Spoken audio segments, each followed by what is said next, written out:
My name's Jennifer, and I'm 32 years old. I work in a busy city called New York, where people believe in working hard to succeed.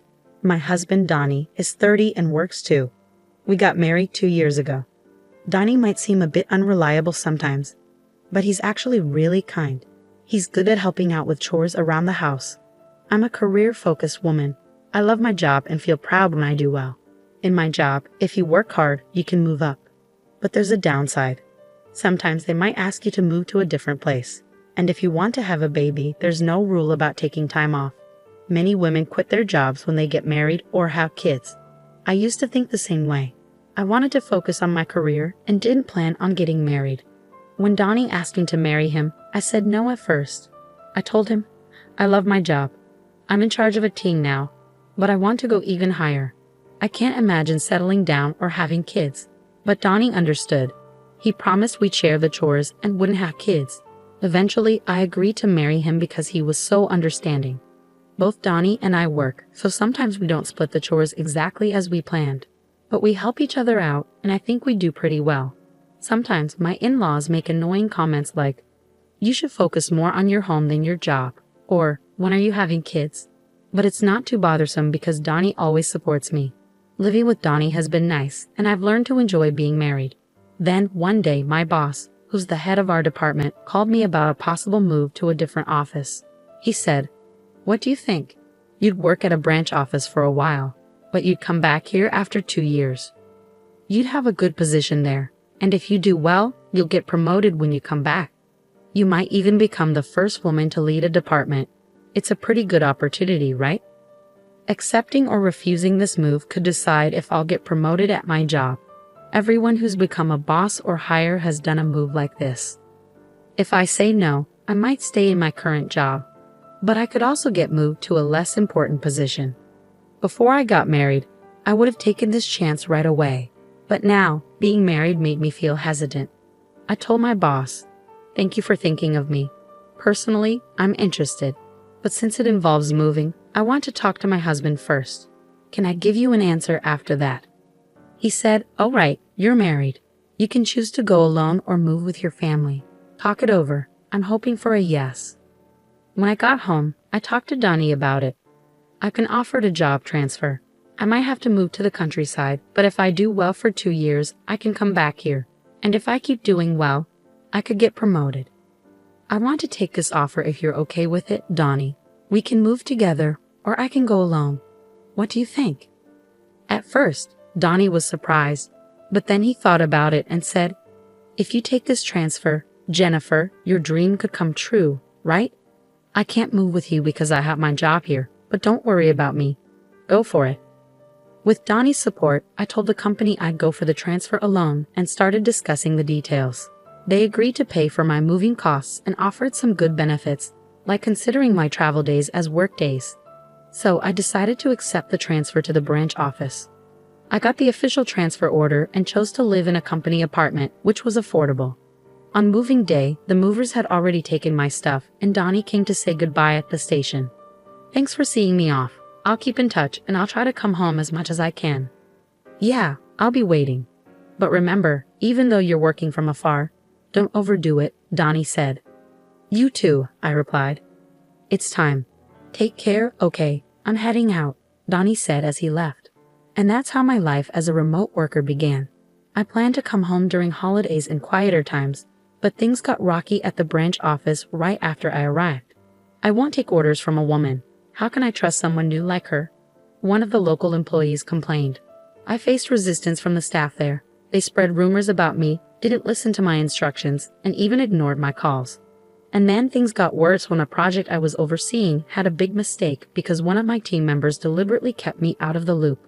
The subordinate who was responsible looked really shocked, but as the boss, it was my job to handle it. I had to fix the problem, apologize, and not only get things back on track, but also mend relationships with my team. My boss saw how tough things were for me and gave me some advice. I've been through a transfer too, so I get it. It might not seem fair, but you can't just push your way through. It's important to communicate well, understand others, and build relationships horizontally. So I followed my boss's advice.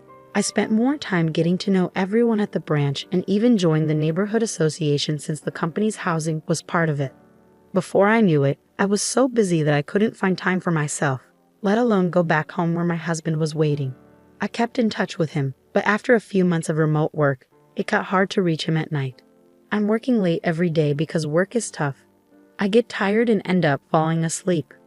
As my husband made excuses and I got busier with work, I didn't suspect anything and focused more on my job. Once during a slow work period on a long holiday, I decided to go back home to New York on short notice. But I couldn't reach my husband by phone or text, so I returned from my remote work without telling him. When I opened the door to our home after a long time away, something felt strange. Then a woman I didn't recognize rushed to the door, saying, "Justin, welcome back. If I knew you were coming home early, I would have prepared." We both froze, staring at each other in shock. Finally, the woman spoke up, Sorry, but who are you? And who are you? This is my house." "Wait, what? I live here." After arguing and getting nowhere, we decided to check the house number outside. To my surprise, it matched the custom nameplate I had ordered. The key works, and the nameplate's right. "This is my house. I'm going in," I insisted. "Wait, what? Stop." Ignoring her protests, I pushed past her and entered the house. Inside, everything had changed. The curtains, the furniture, all of it. There was a photo of my husband and the woman at a theme park, mugs I'd never seen before, and unfamiliar toothbrushes and skincare items in the bathroom. The bed linens were different, and the wardrobe held only the woman's clothes. My husband's stuff was hidden away in a back room. As I stood there in shock, I heard the front door open. "I'm home." "Oh, Lola, did you invite a friend over?"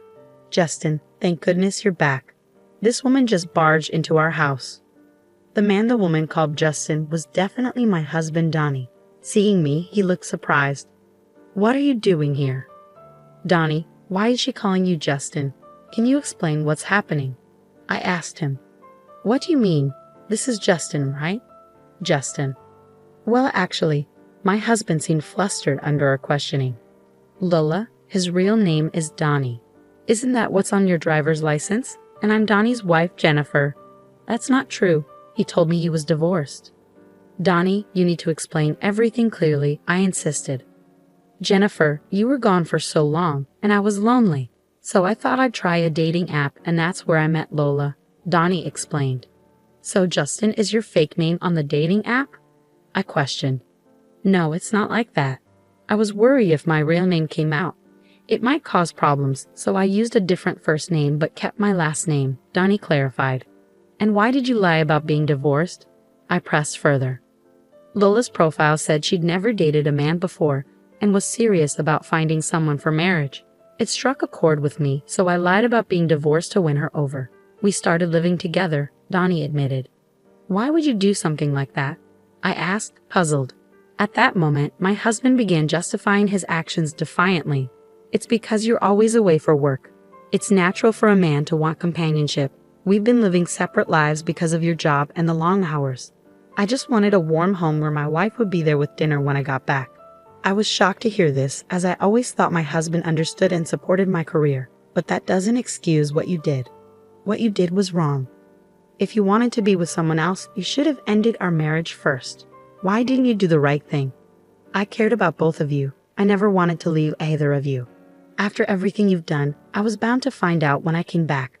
It's unbelievable that you thought you could deceive me like this. Well, it's your fault for not keeping your promise and coming back. If you had, I wouldn't have even thought about cheating. What on earth? I've told you how hard work has been, and you still did this. I yelled, feeling a mix of anger and hurt.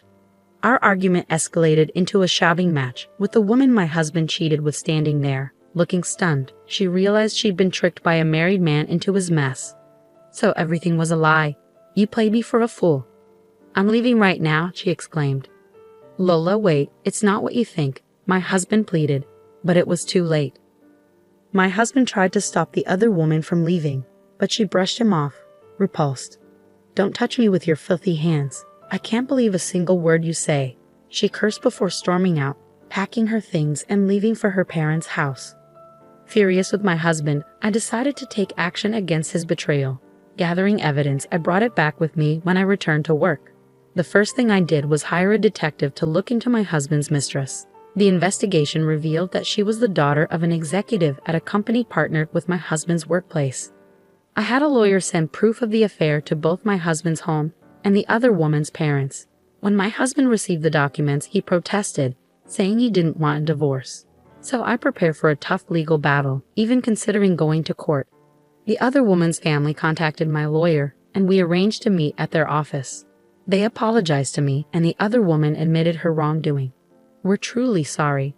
Our daughter caused you so much trouble, and we didn't even know about it. She's always been very sheltered and naive about the world. We've been trying to arrange a marriage for her, but she wanted a more free-spirited love. She met your husband without our knowledge and got carried away without knowing who he really was. She thought she found a divorced man on a dating app and wanted to move in with him. We told her to stop seeing him, but she didn't listen. She was so caught up in her fantasies that she ran away from home to be with him. Our daughter was shocked to find out she was the other woman and blames herself.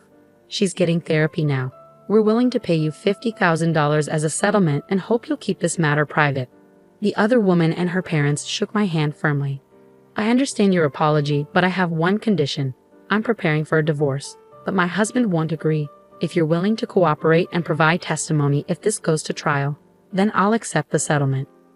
"Okay, we'll cooperate, but we don't want our daughter to have a permanent record of this. Is there any other way we can help punish him?" "Well, it just so happens that his workplace is our client." In an unexpected turn of events, the woman my husband cheated with and I teamed up. We planned to give him a taste of his own medicine. His workplace was about to face a crisis because he had upset an executive at one of their client companies. And guess who would take the fall? Only my husband. Meanwhile, back at home, his parents were trying to reach out to him, unaware of the chaos. "Jennifer isn't answering our calls, and she won't call back either. Is she so caught up in work that she forgot about us? When is she coming back?